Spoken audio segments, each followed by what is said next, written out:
हमारे पार्टी के डेलीगेशन ने हमारे पार्टी के डेलीगेशन ने आज चीफ इलेक्शन कमिश्नर साहब से मुलाकात की। हमारा पहला उनसे पॉइंट ये था कि ये एसआईआर जो हो रहा है पॉलिटिकल पार्टी से कंसल्टेशन नहीं किया गया और हमने उनको अपने रिप्रेजेंटेशन में ये बताया है, एक एग्जाम्पल दिया है। देहरी विधानसभा का 2212 नंबर है उसका, रोहतास डिस्ट्रिक्ट में, वहां पर जून 2025 तक भी लोगों के नाम ऐड हो रहे थे, डिलीशन हो रहा था। तो ये जो फैसला ईसीआई ने, इलेक्शन कमीशन ने लिया, वो जून में लिया, तो इसका तो कोई जिक्र भी नहीं है क्यों लिया। और फिर सिर्फ चंद दिनों में आपने कह दिया कि इतने करोड़ लोगों के नाम आने चाहिए। फिर हमने इसी को बताया कि आखिर कोई सेपरेट मैकेनिज्म आप क्यों नहीं क्रिएट करते। जैसा अभी हमारे विधायक ने कहा कि कई ऐसे लोग बिहार के जो माइग्रेंट लेबरर्स हैं, देश के कोने कोने में काम कर रहे हैं, अब उनका राइट तो वायलेशन हो जाएगा। आर्टिकल 19 के तहत तो उनको एम्प्लॉयमेंट के लिए निकले हैं, अब उनके नाम के इंक्लूजन के लिए क्या स्पेशल मैकेनिज्म होगा। दूसरा ये है कि ये बीएलओस की ट्रेनिंग नहीं हुई और उसकी एग्जाम्पल ये है कि आपको कोई भी उनकी हैंडबुक नहीं मिलेगी। जो भी ट्रेनिंग होती है बीएलओस की, उसकी हैंडबुक मिलनी चाहिए और मिलती है, वो अब की बार नहीं मिली गई है। हमने उनको ये भी बताया है कि बिहार में डॉक्यूमेंट्री प्रूफ का तो जिक्र अख्तरुल ईमान साहब ने आपके सामने कर दिया। पहला उनका प्रेस नोट देख लीजिए 24 जून का, उसमें उन्होंने क्या कहा। फिर उसको उन्होंने अमेंड किया 30 जून को, कहा कि 4.93 करोड़ वोटर आएंगे। अब 6 जुलाई का नोटिफिकेशन देके कह रहे हैं कि आप नाम डाल दीजिए, डॉक्यूमेंट्स बाद में दीजिए। तो ये जो इस तरीके से इलेक्शन कमीशन जो एक्सरसाइज कर रहा है, ये हमारी नजर में it reeks of administrative mala fide, suffers from non application of mind. और हमने सीसी साहब को कहा कि आप 2024 के जो इलेक्शन को, उसको आप क्वालिफाइंग लिस्ट क्यों नहीं मानते। भाई 24 में तो हमने वोट दिया, अब 25 में आप कह रहे हैं कोई डॉक्यूमेंट दो। तो ये हमने उनसे पूछा और हमने उनको बताया कि आपने 2024 में जो वोट डालने दिया, 25 में डॉक्यूमेंट पूछ रहे हैं, तो ये तो 2 क्लास ऑफ वोटर्स आपने क्रिएट कर दिया, जो आर्टिकल 14 का वायलेशन है। आप कोई रीजनेबल जस्टिफिकेशन नहीं दे पा रहे हैं।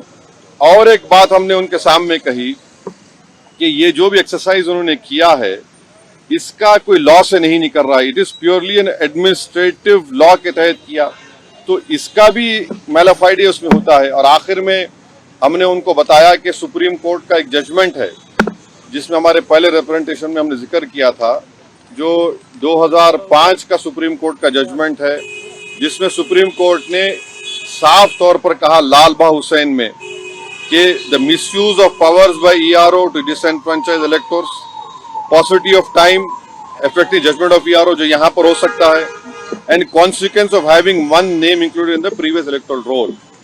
तो ये सब बातें हमने ईसीआई के सामने रखी हैं, क्योंकि उन्होंने 3 डेट्स दिए, before 87, between 87 and 2004 and after 2004। तो ये हमने कहा कि इससे अगर कोई इलीगल माइग्रेंट्स है, मान लीजिए, तो 2024 में उनको वोट डालने का इख्तियार क्यों दिया आपने। उसका कोई तो डेटा होना चाहिए, क्वांटम रेशियो क्या होगा। तो ये सब बातें हमने ईसीआई के सामने रखी। हमने उनसे भी ये रिक्वेस्ट किया कि खास तौर से जो बिहार का फ्लड अफेक्टेड एरिया है, वहाँ के एडमिनिस्ट्रेशन को ऑर्डर दे कि जो लोग अपने डॉक्यूमेंट्स के लिए अप्लाई कर रहे हैं उनको फौरन दे। और हमने उनसे कहा कि सर ये एक्सरसाइज आप गवर्नमेंट टू गवर्नमेंट कर सकते थे, ईसीआई विद गवर्नमेंट, के भाई बताओ क्या है, कितने डॉक्यूमेंट्स है, नहीं है।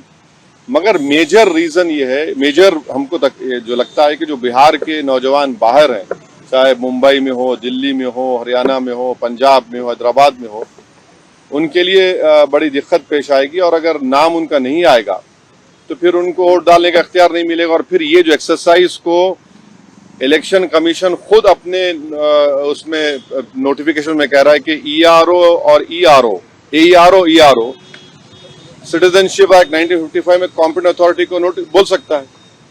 अब जिसका नाम नहीं आएगा वो तो अपना वोट भी खो देगा, उसकी लाइवलीहुड का भी उसको एक नुकसान हो जाएगा। तो ये सब बातें हमने उनके सामने रखी। बहुत देर तक हमारी मीटिंग हुई। उन्होंने अपनी बात को कहा, उन्होंने भी बताया हमको। अब ये हमारी आज की मीटिंग की ये वो माने मोटा मोटा ये जो हुआ। एक के बाद एक पहले मैडम को। विपक्षी पार्टियां जो दूसरी है वो सुप्रीम कोर्ट पहुंच गई है इसी मुद्दे को लेकर, कह रही कि एसआईआर जो है वो कहीं न कहीं इस वजह से भी किया जा रहा है ताकि बीजेपी को फायदा हो सके। वहाँ अब हमारी पार्टी में भी हम बैठ के बात करेंगे और इस पर क्या फैसला लेंगे, मगर हमारा एक ही है कि आप इतने कम टाइम में एक्सरसाइज कैसे कर पाएंगे। बहुत टाइम कम है।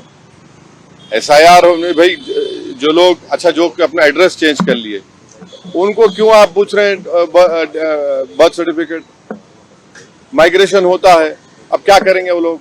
मैं हैदराबाद में बैठा हूँ, तेलंगाना के मुख्तलिफ गांवों से हर मेरे ऑफिस को कभी 10 लोग कभी 20 लोग बिहार के आते हैं कि हम यहाँ पर लेबर हैं, बताओ हम क्या करना चाहिए।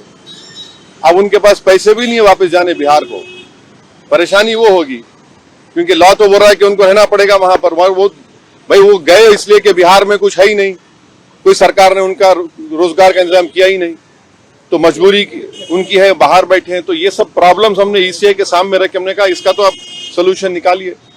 चुनाव आयोग ने क्या भरोसा दिया आपको? काफी अब चुनाव आयोग खुद बोलेगा, मैं क्यों बोलूंगा चुनाव आयोग की तरफ से? क्योंकि वो तो अंदर से आप आश्वस्त नहीं आश्वस्त सवाल नहीं। देखिए हमने ये सब जो बातें आपके सामने रखी हैं, जो पॉइंट्स हमने सामने रखी हैं, उनके सामने जाके बोला हमने कि ये प्रैक्टिकल डिफिकल्टीज हैं, कैसा आप एक महीने के अंदर कैसा करेंगे। तो उन्होंने कहा कि नहीं हम लोग बीएलओस को रखे हैं, वॉलंटियर्स को रखे हैं। तो ये इसका डिफिकल्टी ये है कि जल्दबाजी में अगर 15-20% लोगों के नाम भी मिस हो गए और फिर आप देखिए मिस जब हो जाएंगे तो उसका सिटीजनशिप के मामला हो जाएगा। ये तो आप वही तो आसाम का डिओटर हो जाएगा फिर। तो ये अप्रीहेंशन है, ये जेन्युइन अप्रीहेंशन है। सर बिहार कानून व्यवस्था को लेकर बांग्लादेशी रोहिंग्याओं को निकालने के लिए एसआईआर है। अरे देखिए फिर 2024 में किसको वोट डालने दिया आपने?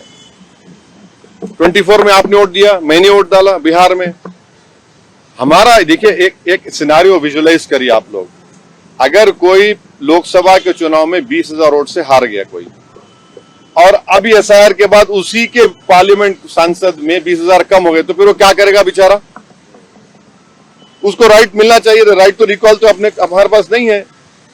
तो इसीलिए हम कह रहे हैं हम एसआईआर के खिलाफ नहीं, आप टाइम दीजिए ना। विपक्ष कह रहा है कि जो विपक्ष के वोट हैं वो कटवाने की साजिश है। देखिए सीमांचल की हद तक बीजेपी आरएसएस बार बार ये भ्रम ये झूठ फैलाती है कि यहाँ पर बांग्लादेश के लोग आ गए हैं। कहाँ है बताओ हमको, एक तो बता दो। 71 में बांग्लादेश बना, जब वो लोग नहीं गए, इस सरजमीन को उन्होंने माना, वहां पर भारत की वॉर ऑफ इंडिपेंडेंस में हिस्सा लिया।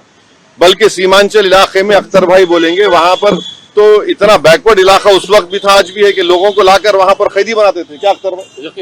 तो ये हमको इस बात का भी डर है कि जो बार बीजेपी आरएसएस बोलती सीमांचल ऐसा हो रहा है, कहाँ है? पूरे भारत का सबसे अंडर डेवलप्ड एरिया अगर कोई होगा तो सीमांचल होगा। अब वहां पर जमीन कट जाती है। आपने सुना, आपने क्या कहा कि कई 2017 में कितने 8 गांव 7 पंचायतें गायब हो गई। अभी भी आप जाएंगे हर साल वहां पर हजारों एकड़ जमीन कट जाती है। तो ये चीज है।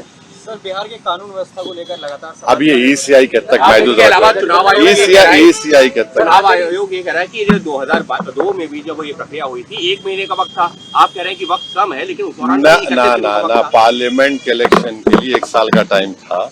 जो यहाँ सुन तो लीजिए, पार्लियामेंट के इलेक्शन में 1 साल का टाइम था, विधानसभा के इलेक्शन के लिए 2 साल का टाइम था। वो बात सही है कि इन्हीं महीनों में हुआ था, इन्हीं महीनों में हुआ था, मगर टाइम तो था चुनाव के लिए। अगर आप चुनाव को सामने, अब आपको नवंबर में 4 महीने में चुनाव कराना है, तो इसको भी तो सामने रखिए। और जो सीमांचल के बिहार का नौजवान जो भारत के कोने कोने में जाकर काम करता है अपनी जिंदगी के लिए, उसका क्या होगा बताइए? चुनाव में तो इलीगल तरीके से पॉलिटिकल पार्टी उनको बुलाती है, अब उनको कौन बुलाएगा? 1 नहीं 2 नहीं, लाखों में है ना। ये तो मजाक नहीं है, लाखों में बिहार का नौजवान है।